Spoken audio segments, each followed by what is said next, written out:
In the Half-Blood Prince movie, we see Dumbledore with that ring, and we learn that the ring was one of Voldemort's Horcruxes, and that Dumbledore had already destroyed it.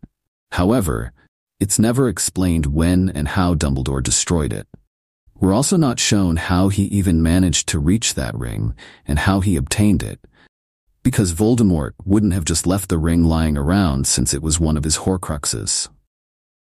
And as soon as Dumbledore wore that ring, how did his hand get cursed, and what exactly was that curse? And how did Dumbledore save his life and destroy the ring? Today we'll answer all these questions, so make sure to watch the video till the end. So first, let's learn how Dumbledore even reached that ring, and when he started searching for Horcruxes. When Voldemort was initially destroyed while trying to kill Harry, Dumbledore knew that he would return someday. He knew that Voldemort must have used some kind of magic to conquer death, because Dumbledore was aware that Voldemort had surpassed every other wizard in dark magic. And Dumbledore himself was skilled enough to know that there are certain rituals through which death can be conquered, and a person can become immortal. However, Dumbledore didn't know that Voldemort had used Horcruxes to conquer death. When Harry arrived at Hogwarts, and in the Chamber of Secrets, he confronted Tom Riddle in the diary and destroyed it. Dumbledore immediately understood that Voldemort had created a Horcrux to conquer death. And if Voldemort had carelessly placed that Horcrux somewhere it could fall into anyone's hands, he must have surely created more Horcruxes. After this, Dumbledore began to investigate everything he could about Voldemort's past to find and destroy his Horcruxes. When Voldemort returned in the Goblet of Fire, it became even more important for Dumbledore to locate the Horcruxes. He began to uncover every link related to Voldemort to track down his Horcruxes. He started visiting every place tied to Voldemort's past.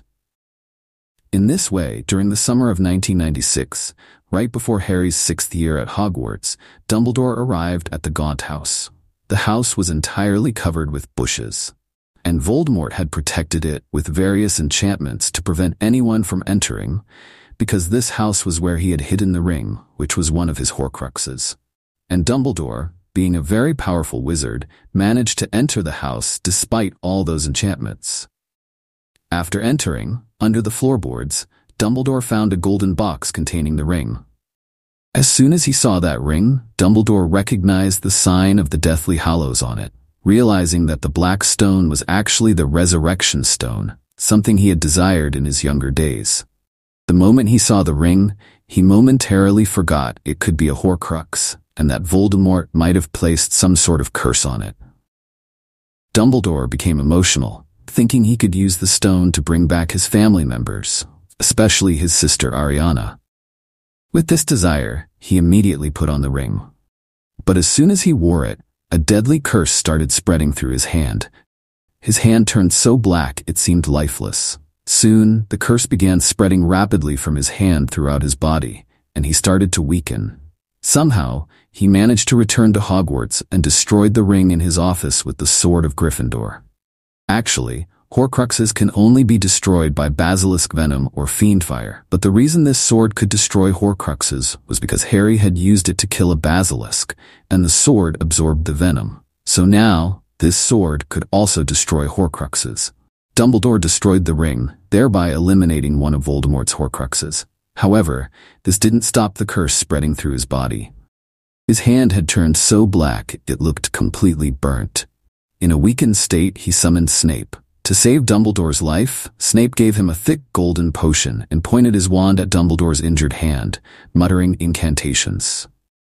After some time, Dumbledore opened his eyes, and Snape asked him why he wore the ring, knowing it was cursed.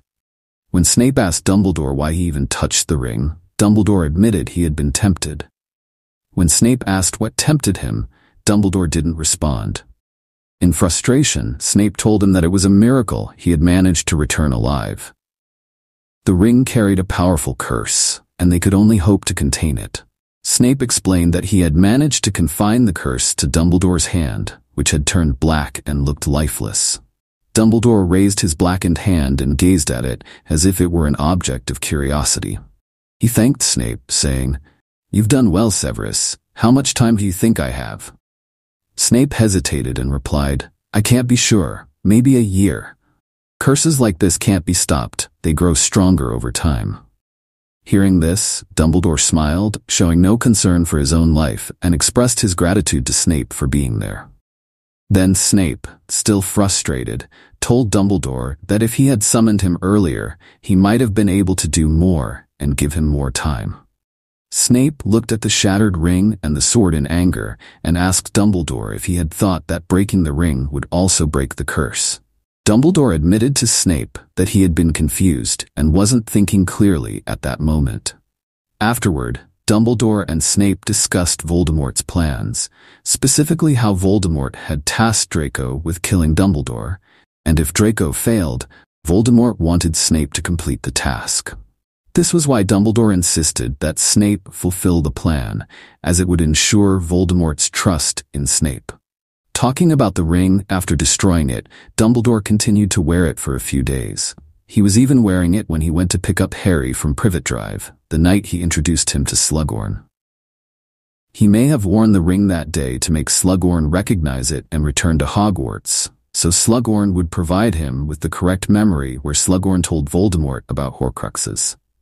Before his death at Snape's hands, Dumbledore concealed the ring inside a golden snitch and sealed it with magic, so Harry could retrieve the resurrection stone from it only when he was ready to die at Voldemort's hands.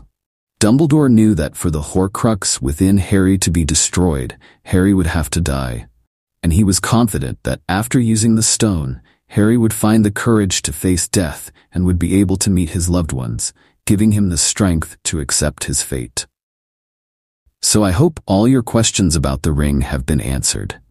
If you have any more questions, please ask in the comments. If you liked the video, don't forget to like and share it, and make sure to subscribe to the channel.